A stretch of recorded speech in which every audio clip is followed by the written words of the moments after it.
Para mim não foi um Brasil independente, nem um Brasil de cidadãos. Eu nasci escravo. Eu sou um negro brasileiro, mas quero ser brasileiro integral. É a segunda nação negra do mundo. Depois da Nigéria, é o país com a maior população negra do mundo. Seu mundo é diferente do meu. Você vê um mundo diferente do que eu vejo porque você é branco.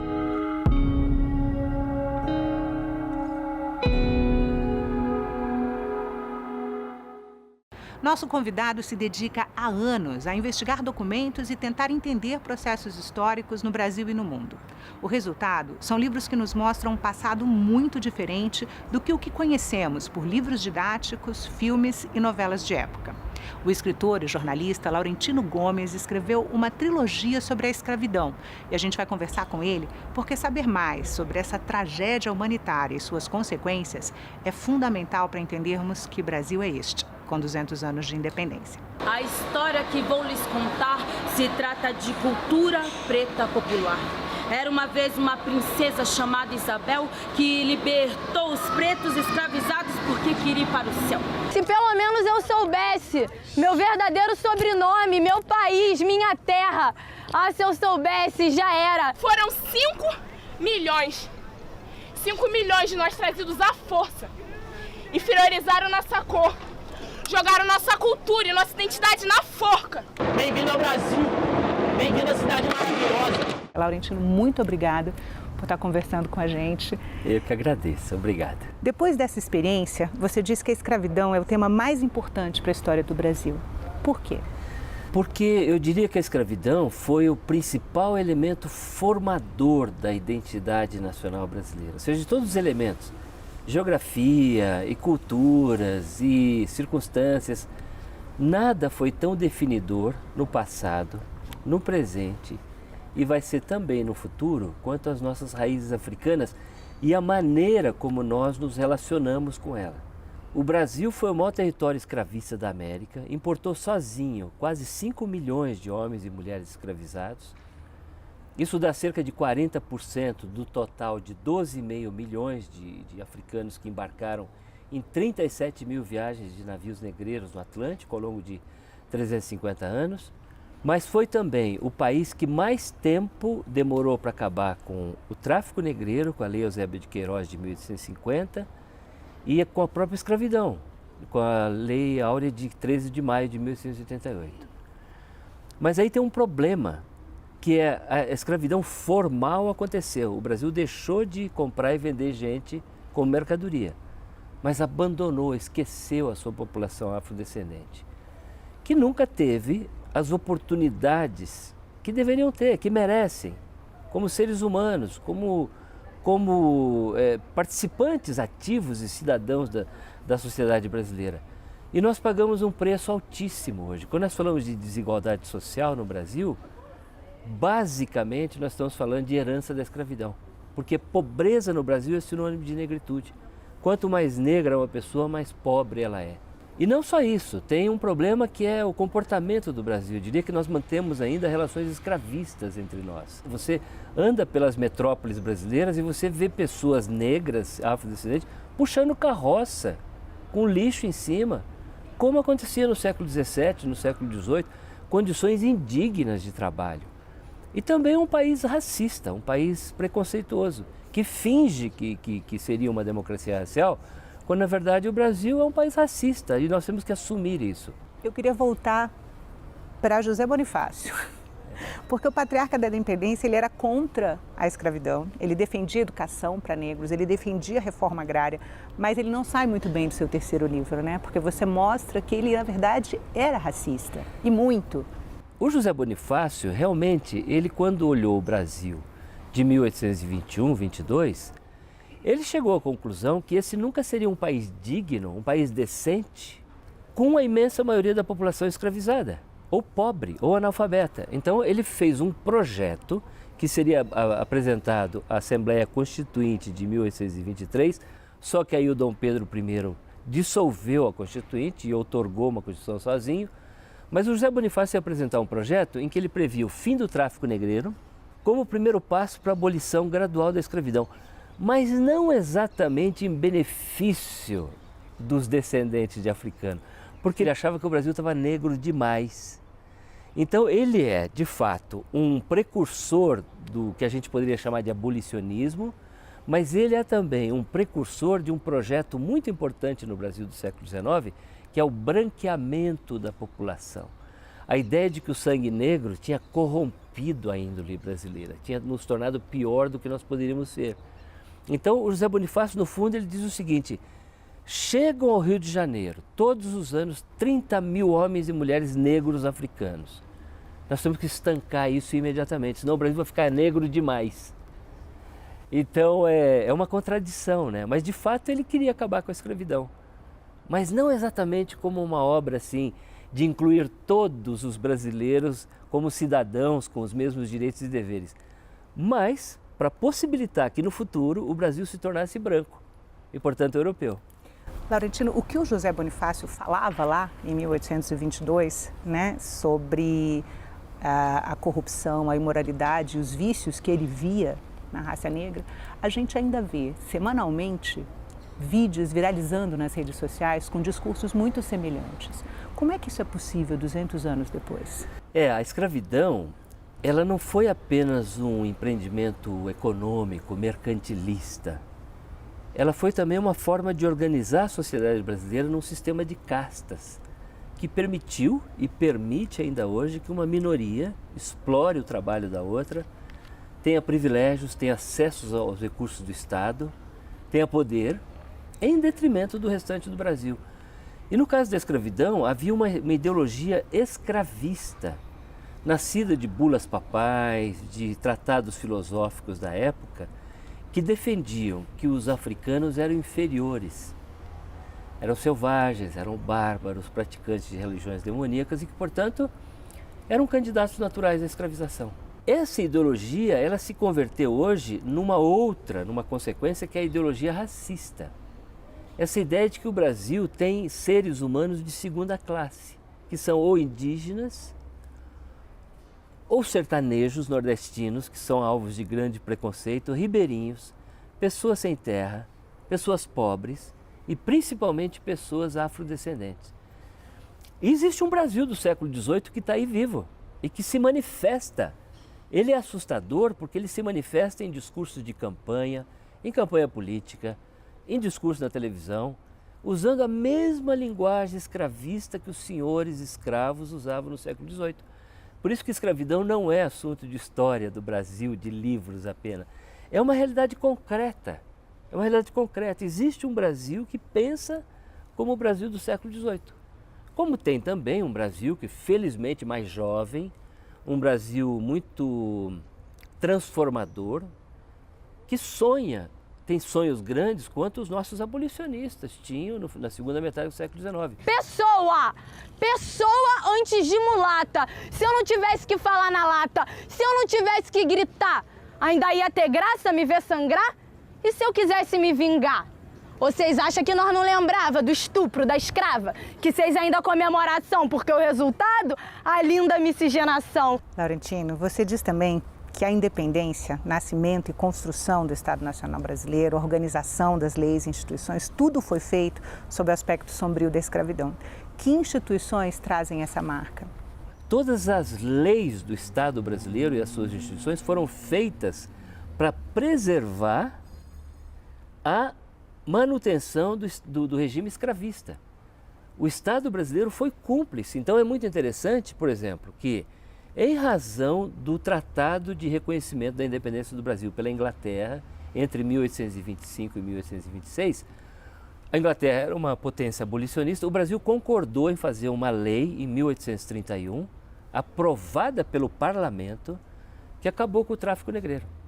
A partir de 1831, não havia mais tráfico de africanos para o Brasil. Só que nunca entraram tantas pessoas escravizadas quanto nas 2 décadas seguintes, num período tão curto. É a chamada lei para inglês ver, aliás, daí que vem a expressão. E era um Brasil de faz de conta. O principal traficante de escravos no Rio de Janeiro era amigo e jogava cartas com o chefe de polícia toda semana. Os donos do tráfico, os barões do café, os senhores de engenho, eram as figuras mais proeminentes do Império. Estavam na Câmara dos Deputados, estavam no Senado, no Conselho de Estado, mandavam, eram ministros. Era a elite que mandava no Brasil. E essa elite, ela resistiu até o limite do possível para acabar com o tráfico negreiro e com a escravidão. O aparelho policial do Estado estava a serviço do sistema escravista. Tinha cabo do mato, sargento do mato, soldado do mato, capitão do mato, aparelho do Estado, aparelho militar encarregado de perseguir pessoas escravizadas, destruir quilombos e devolvê-los aos seus senhores. Então, assim, essa cumplicidade entre o Estado brasileiro e o sistema escravista, ela só deixa de existir mesmo em 1888, quando o Exército formalmente pede à Princesa Isabel, o Marechal Deodoro, para que os seus oficiais e soldados deixassem de perseguir escravos fugitivos, algumas semanas antes da Lei Áurea. Quando isso aconteceu, o Império Brasileiro desabou. A República veio no ano seguinte, porque esse pacto deixou de fazer sentido, os fazendeiros se sentiram traídos, abandonados e migraram para a causa republicana. E assim continuou. Esses mesmos fazendeiros que mandavam no Império continuaram a mandar na República até 1930. Você falou agora da Lei Eusébio de Queiroz, que acabou com o tráfico negreiro e criou a expressão lei para inglês ver, né? Mas outras leis que vieram depois, a lei dos sexagenários, a lei do ventre livre, elas parecem ter, segundo o livro, assim, o objetivo de que a escravidão acabasse naturalmente, que não fosse necessário fazer uma abolição. Era isso mesmo? Era isso. O Brasil foi fazendo leis porque foi obrigado, né? Então, a lei de 1831 foi uma consequência do Tratado de Reconhecimento da Independência pela Inglaterra. A lei de 1850 só aconteceu porque navios de guerra da Marinha Britânica invadiram águas territoriais do Brasil, lá na Baía de Paranaguá, e trocaram tiros com o forte acusado de proteger o tráfico negreiro.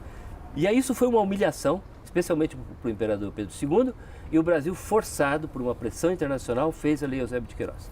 E aí vão ocorrendo outras leis. Até 1870 é como se o assunto não existisse. O imperador não tocava no assunto. Assim, a escravidão vivia placidamente nos trópicos e ninguém questionava. Com o fim da Guerra do Paraguai, em que pessoas escravizadas foram mobilizadas para lutar contra o inimigo por uma causa comum ao lado de pessoas livres. E muitas com a promessa de liberdade. Muitas com a promessa de liberdade. Criou-se uma contradição. Como é possível que essas pessoas foram para o Paraguai, perderam a vida, voltaram feridas, mutiladas e continuam sendo cativas ou não? Como é que faz isso? Então é interessante que no ano seguinte, sob o governo do Visconde de Rio Branco, se aprova a Lei do Ventre Livre. A lei tinha um mecanismo que dizia que o fazendeiro poderia libertar o recém-nascido ou mantê-lo num sistema de tutela até a idade adulta. A maioria fez isso. Mas essa lei é muito interessante porque na época se faziam cálculos de quantos anos demoraria para 100 novos escravos recém-nascidos o Brasil se tornar, primeiro, branco e livre. Então, eu tinha cálculos, por exemplo, que dizia que o Brasil acabaria com a escravidão agora, no começo do século XXI. Naturalmente, sem guerra, sem confusão, sem guerra civil, sem a guerra da secessão, como aconteceu nos Estados Unidos. Mas logo em seguida vem a lei dos sexagenários, que também a rigor não serviu para nada, porque poucas pessoas chegavam a essa idade de 60 anos. A expectativa de vida era muito menor, né? Mas aí acontece um fenômeno muito inovador, muito surpreendente no Brasil, que é a primeira grande campanha popular de rua na história do Brasil, que é o movimento abolicionista, que nasce depois da Guerra do Paraguai. Milhares de pessoas foram para as ruas participar dos comícios de Joaquim Nabuco, dos saraus literários do André Rebouças, acompanhavam os artigos que o Luiz Gama publicava na imprensa de São Paulo e do Rio de Janeiro, o José do Patrocínio. E aí o Império ele viu que não tinha mais jeito, pressionado externamente pela Inglaterra, abolicionista, e por uma campanha popular que os brasileiros nunca tinham visto antes. O trono também se converte ao abolicionismo, mas é como se ele desse um tiro no próprio pé. A parcela alfabetizada da população era muito pequena na época, isso né? é interessante porque eu diria que o abolicionismo ele demorou a pegar na população negra por uma razão muito simples. Cerca de 99% eram analfabetos, moravam no campo, nas fazendas. ali sob a tutela do chicote, da opressão do senhor escravista. Então, não tinha como participar do movimento abolicionista, que era principalmente urbano, de intelectuais, jornalistas, advogados. Mas no final, ali entre 1886 e 88, o abolicionismo se tornou uma coisa tão importante. Aliás, antes disso, né, a primeira abolição do Brasil ocorre no dia 24 de março de 1884 no Ceará. Uma greve depois de uma greve dos jangadeiros que tentavam impedir o embarque de pessoas do Ceará escravizadas para o sul do Brasil. Tem um personagem célebre, né, que é o Dragão do Mar, o Chico da Matilde, Francisco do Nascimento, que tem o liderou Centro essa Cultural greve. em Fortaleza, Isso. dedicado a ele, né? É um personagem importantíssimo, foi citado, homenageado pelo escritor Victor Hugo, autor dos Miseráveis, francês. Então, nos anos finais, aí sim começou a haver fuga em massa, rebelião, assassinato de senhores fazendeiros por parte de escravos, formação de quilombo do Jabaquara, lá na Serra do Mar, perto de Cubatão, o quilombo do Leblon, o quilombo da Serra da Floresta da Tijuca. E aí o sistema escravista se tornou inviável, não tinha mais. Virou um tsunami, assim. E o resultado foi a Lei Áurea de 13 de maio de 1888. Mas o que Isabel não sabia é que dentro dos privilégios que teve em vida, o céu com ela não contaria. Foi então reclamar com o senhor, que do engenho passou para seu doutor, sobre a tal feitiçaria que só devia vir dos pretos, com as oferendas que ela via. Essa história precisa mudar nos livros didáticos? É assim, eu não tenho nada contra o 13 de maio, né? Eu acho que o 13 de maio foi o resultado de uma grande campanha popular que brancos, negros, brasileiros de todas as cores participaram. O problema do 13 de maio está na narrativa branca, como se fosse uma obra de benemerência. O branco imperial ilustrado, transformado pelas revoluções do século iluminista, do século XVIII, XIX, chegou finalmente à conclusão de que a escravidão era imoral e decidiu resgatar uma raça oprimida. Essa é uma versão branca da Lei Áurea. Eu não gosto disso. Eu acho que assim, o 3 de maio é uma data a ser celebrada, mas não desse ponto de vista. Porque o problema mesmo é o 14 de maio. É o dia seguinte, é o dia do esquecimento, é o dia do abandono. Os escravos saíram, comemoraram a Lei Áurea. No Vale do Paraíba, eles começaram a andar pelas estradas, pelos caminhos. Houve êxodo das fazendas, dançando, né? Até que a fome bateu. E eles perceberam que não tinham o que fazer, eles precisavam comer, eles precisavam sustentar suas famílias. E aos poucos foram voltando para as mesmas fazendas onde eles tinham trabalhado como escravos, habitando as mesmas senzalas, submetidos a contratos de trabalhos indignos, salários pífios, e uma outra parte foi morar nas periferias das grandes cidades, formando as chamadas favelas, as comunidades que nós temos hoje, precárias, abandonadas pelo Estado. O 14 de maio é o dia do esquecimento. E existe um esquecimento geral. Então, o Brasil, até recentemente, não tinha a história da escravidão nos livros didáticos. Você fala de um projeto, né? É o projeto de esquecimento. Um projeto nacional de esquecimento, de branqueamento da memória. Então, o Brasil, por exemplo, não tem um grande museu da escravidão, como o Barack Obama inaugurou lá em Washington.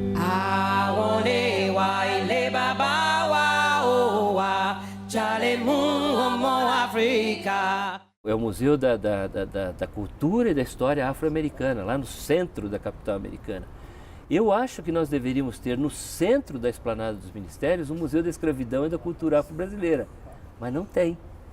É um projeto de esquecimento, porque museu não é só um local de entretenimento, é onde você vai, estuda, reflete, chega a conclusões, que permite você, por exemplo, ter voto consciente na urna, fazer escolhas. Então, não ter um Museu da Escravidão e da Cultura Afro-Brasileira é uma maneira de impedir que as pessoas pensem e reflitam e cheguem a conclusões importantes sobre esse assunto. Laurentino, alguns trabalhos são muito transformadores. Eu imagino que esse tenha sido, né? E você reconhece tanto na abertura da trilogia como na abertura do terceiro livro da trilogia as mudanças que você sofreu ao longo desse processo. Desde o começo eu me propus a trabalhar com um olhar atento, né? Eu sou um homem branco, descendente de colonos italianos que chegaram a São Paulo para substituir a mão de obra escrava, de um lado, e de mineiros do sul de Minas do outro, de Brasópolis.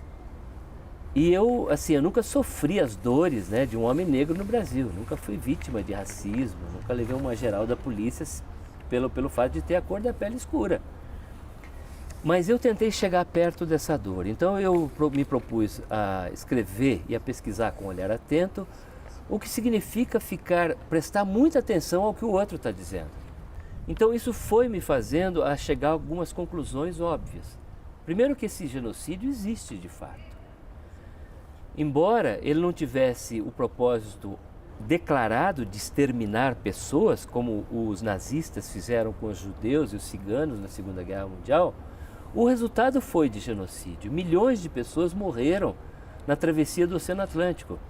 Milhões morreram cedo porque a expectativa de vida era mínima entre as pessoas escravizadas.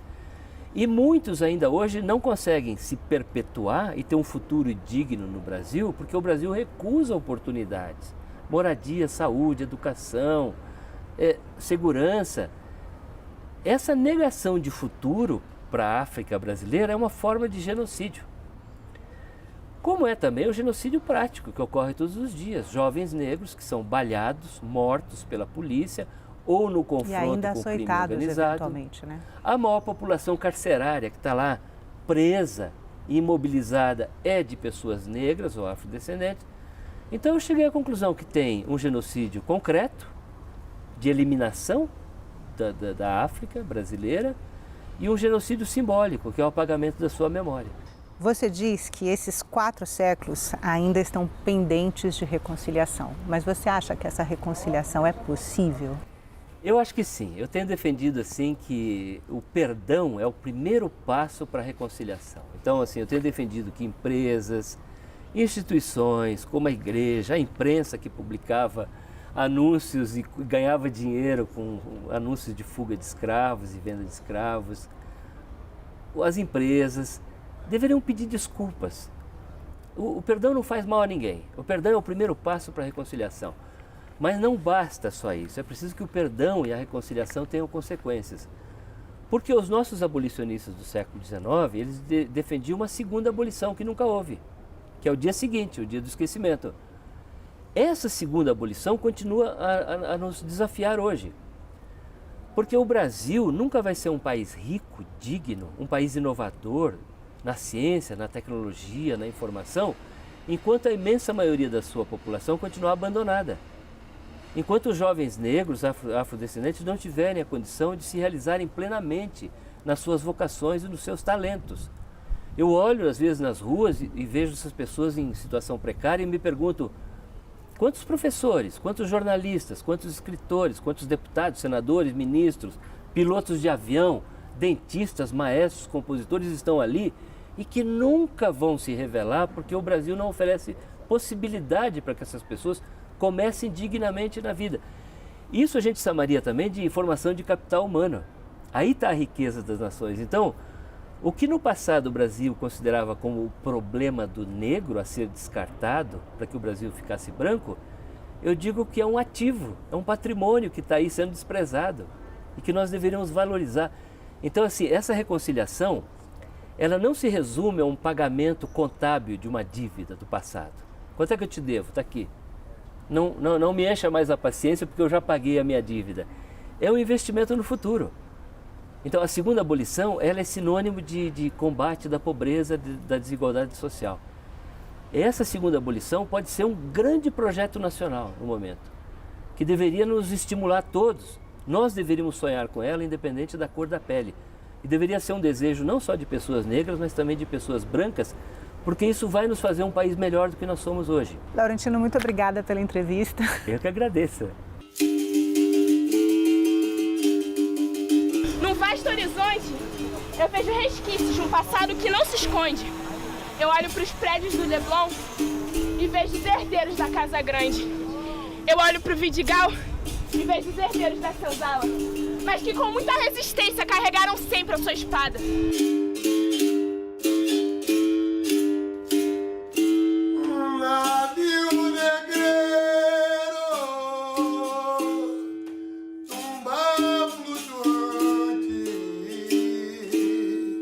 África distante, tem direito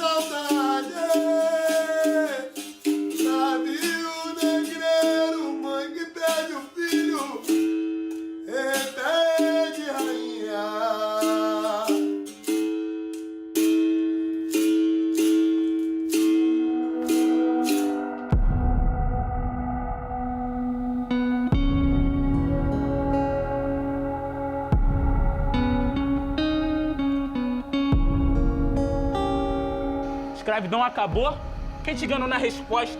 Se acabou porque eu sinto a dor do chicote nas costas. Dói, o suor bate e arde. Vocês podem me chamar de tudo, só não podem me chamar de covarde.